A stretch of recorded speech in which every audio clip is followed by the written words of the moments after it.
약 2달 정도 전에 다녀온 스시소라 서초점 영상을 이제서야 올리네요. 스시소라는 셰프이자 유튜버로 유명하신 코우지상의 업장으로도 유명하죠. 제가 코우지상 되게 팬이기도 하고요.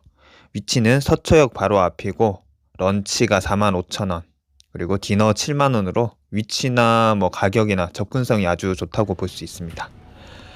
업장 내부는 널찍널찍하고 깔끔합니다.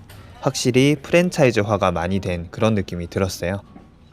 일전에 이곳 헤드 셰프님이신 정우영 셰프가 스시소라 마포점에 계실 때 한번 간 적이 있었는데 굉장히 만족했던 기억이 있어서 믿고 예약하고 방문했습니다. 기린 생맥 한잔 하고요. 근데 거품 비율이 좀 너무 많은 것 같습니다. 1월 달이라 떡국 컨셉으로 차원무시를 냈는데요. 재밌네요. 진짜 떡국 맛이 굉장히 많이 나더라고요. 이날은 헤드 셰프님이신 정우영 셰프 말고 다른 분께서 진행을 해주셨습니다. 따로 뭐 특별히 지명을 하진 않았으니까요. 첫 츠마미는 광어 플레이트인데요. 등살 쪽하고 엔가와 그리고 곁들이는 아기간을 같이 주셨는데 광어 살맛이 임팩트 있지는 않았어요. 그래서 아기 간이랑 곁들이니까 오히려 아기 간 맛만 좀 더 도드라지는 느낌이 들었습니다. 저는 그냥 광어는 와사비랑 소금해서 먹는 게 제일 나은 것 같더라고요. 문어는 부들부들 부드럽게 찢어지는 그런 스타일이었고요. 간도 괜찮고 무난했습니다. 저희 진행을 맡으시는 셰프님이 정우영 셰프님 요리 보조도 좀 하시고 룸에 들어가는 음식도 하시고 엄청 정신 없으시더라고요. 제가 입사 초기 때 일이 조금 손이 잡힐 때쯤에 상사분들이 막 이 일 저 일 다 던져주셨거든요. 그때 기억이 갑자기 떠오르더라고요. 그래서 저희 바쁜 셰프님 덕에 진행이 너무 느려서 지나갔던 시락고동도, 그리고 이 그 생선뼈 구수하게 우려낸 스이모노도 그냥 그랬습니다. 불만이 좀 느껴지더라고요. 계속 옆 테이블 음식 나오는 거 구경하던 찰나에 떡하니 토란찜이 나오는데 왠지 모르게 불만족스럽더라고요. 이게 배도 계속 고픈데 스시도 안 나오고 하니까. 마스카와 도미인데 온도 관리가 잘못돼서 그런 건지 물맛이 강하게 좀 느껴지더라고요. 살짝 비릿한 느낌도 들었습니다. 가리비 관자랑 우니크림입니다. 김도 바삭바삭하고 우니크림도 적당해서 맛있게 먹었습니다. 드디어 인고의 시간을 보낸 후에 스시 첫 점을 받았습니다. 도미 뱃살이었는데요. 원래라면 스시 첫 점은 굉장히 설렘 가득한 순간인데 이날은 진행에 이미 불만이 많이 생겨버려서 그렇게 맛있게 느껴지진 않더라고요. 계란말이도 뭔가 생뚱맞게 느껴지고 또다시 셰프님이 저희 앞에서 사라지셔서 한참을 기다리다가 이렇게 스시를 쥐어주시는데 그 볏짚을 훈연한 삼치를 내어주셨어요. 소세지 맛이 좀 강하게 풍겨져 나왔고요.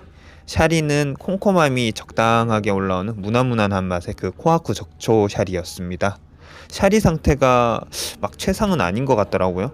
방어가 나왔는데 오마카세에서 초반에 네타로 쓸 재료들을 미리 이렇게 썰어서 올려놓잖아요. 근데 이게 시간이 너무 지나니까 이런 기름기 많은 등푸른 생선류들은 상태가 너무 살이 물러지고 향도 안 좋아지더라고요. 그리고 옆에 그 헤드 셰프님 카운터는 이미 참치 나오고 있습니다. 생선 튀김은 아마 삼치였던 것 같은데 그냥 그랬습니다. 대포 이까라고 대왕 오징어인데요. 숙성감이나 맛 무난무난했습니다. 괜찮았어요. 점점 피로에 지쳐가시는 셰프님을 저희가 응원을 해줘야 하는 게 아닌가라는 그런 느낌이 들더라고요. 그래서 손님의 마음도 좀 지치기도 했습니다. 이미 1시간을 훌쩍 넘겨버린 상태였고 그냥 빨리 먹고 가고 싶은 마음이 커졌어요. 참치 속살이 나왔는데 여기서 문제가 좀 있더라고요. 참치는 해동 정도나 노출된 온도에 굉장히 민감해서 겨울이라서 안 그래도 이날 빵빵하게 히터를 틀어놓은 상태였는데 1시간 이상 노출되어 있다 보니까 기름은 다 녹아버리고 그 살도 부스러워지듯 물러버렸더라고요. 그러다 보니까 특유의 안 좋은 쩐내도 심했고요. 고등어 봉초밥을 앞에서 열심히 마시고 계시는데 이제 끝나가는구나. 오히려 반가웠습니다. 근데 열심히 준비하시던 그 봉초밥은 갑자기 사라지고 아부리한 금태가 메인 도마 위에 이렇게 올려져 있더라고요. 나무판 바닥면이 저렇게 도마 위에 바로 올려져 있어도 되나 하는 생각도 좀 들고. 근데 무튼 금태는 기름지고 고소하고 고급 어종이니까 맛은 좋았어요. 학꽁치 나왔습니다. 위에 생강 오롯이 올려서 주셨는데 오히려 얘가 제일 낫더라고요. 시간이 오래 지나다 보니까 샤리는 점점 떡져가고 전분기도 많이 나와서 샤리가 상태가 좀 안 좋아지더라고요. 정갱이가 나왔습니다. 제철이 아니기도 하고 그리고 이날 상온에 너무 오랫동안 노출되어 있었다 보니까 그 안 좋은 비린 향이 꽤 올라오더라고요. 저 흰색 플라스틱 우니 박스가 바닥면이 또 메인 도마 위에 그대로 올려져 있는데 좀 그렇더라고요. 뭐 단새우랑 우니, 단새 우니는 아는 조합, 아는 맛, 그냥 무난한 맛있는 맛이었고요. 이 오도로는 축양 특유의 안 좋은 기름 냄새가 좀 강하게 훅 치고 들어오더라고요. 제 생각에는 너무 오랫동안 히터 빵빵한 상온에 방치돼서 그런 것 같아요. 기름이 좀 안 좋게 많이 녹잖아요. 좀 많이 먹기 힘들었습니다. 장어가 나오니까 아까 사라졌었던 고등어 봉초밥은 언제 나오나 생각이 나더라고요. 근데 이때쯤 갑자기 서버분이 코로나 때문에 9시 전에 문을 닫아야 된다고 미리 결제를 해달라고 하시더라고요. 시계를 보니까 벌써 8시 40분이었습니다. 그리고 셰프님께 아까 그 고등어 봉초밥은 언제 주냐고 좀 조심스럽게 물어보니까 그건 옆 테이블 거였고 지금은 고등어가 다 떨어져서 줄 수 없다고 하더라고요. 그리고 하시는 말씀이 이거는 오마카세라서 그럴 수도 있다라고 말씀을 하시더라고요.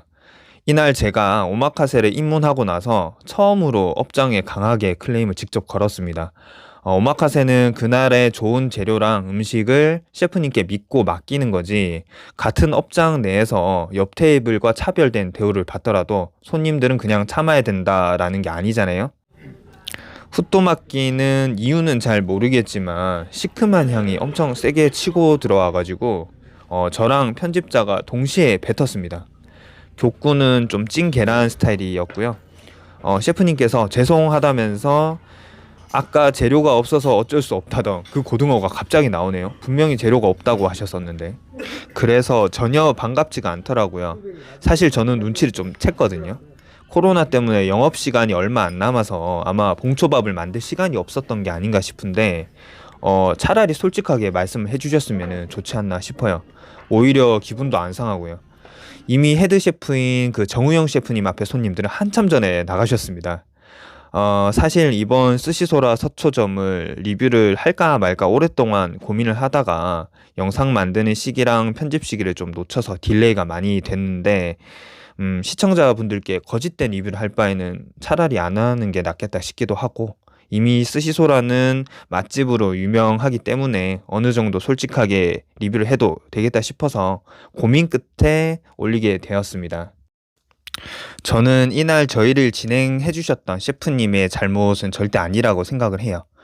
뭐 회사에서도 보면 한 사람은 내 업무가 집중되다 보면 그 사람은 그로기 상태가 되어버리잖아요. 그래서 팀장의 역할이 필요하고 업무 분배도 하고 해야 하고, 이런 오마카세 업장은 특히 못해도 7만 원에서 10만 원 정도 하는 고가의 식사이니만큼 이곳의 지휘자인 헤드 셰프는 이런 부분을 잘 조정하고 지휘해야 하는 게 아닌가 싶어요. 이날 보는 내내 사실 앞에 셰프님이 안타깝더라고요. 집에 오는 길에 강하게 클레임을 건 부분도 그 셰프님에게 상처가 되지 않을까 걱정도 되기도 하고요. 스시 오마카세들이 요새 모두 맛도 그렇고 가격도 그렇고 상향 평준화된 만큼 진행하는 부분이나 접객에 있어서 중요성이 많이 요구되는 시기가 온 게 아닌가 싶습니다. 좀 마음이 무거웠던 오늘의 리뷰는 이걸로 마치고요. 곧 좋은 업장, 좋은 영상으로 다시 찾아뵙겠습니다. 오늘도 시청해 주셔서 감사합니다.